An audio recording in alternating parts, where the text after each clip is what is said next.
One narcissism myth is the idea that you either are or are not a narcissist.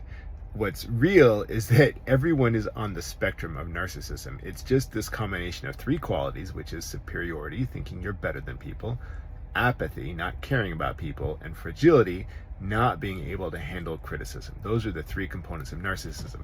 Now, if you think about it, you're going to realize that, of course, everyone is somewhere on the spectrum of those three qualities, which means that everyone is somewhere on the spectrum of being narcissistic. And so drawing this line that we tend to draw, you're either a narcissist or you're not. And if you're a narcissist, you're never going to change. You're never going to get better. I mean, it's just not real. Now, some people are definitely more narcissistic than others, but it's not useful or accurate in any way to say someone either is a narcissist or is not a narcissist. Although, a psychologist might diagnose a very small percentage of the population with narcissistic personality disorder.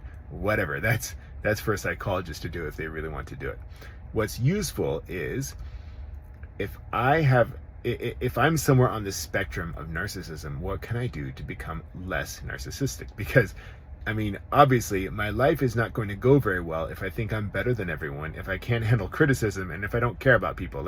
That is not the path to walk down if I want to have a really good life and great relationships and, be a good parent and a good lover and all this stuff. It's not going to happen for me. And so, the big question here is, how can I change those things in me? How can I change this pattern in my brain where my brain, has learned to handle difficult interpersonal relationships in this way? It's learned to defend my ego, for example, by thinking I'm better than other people. It's very common. A huge percent of the population does this to a certain extent.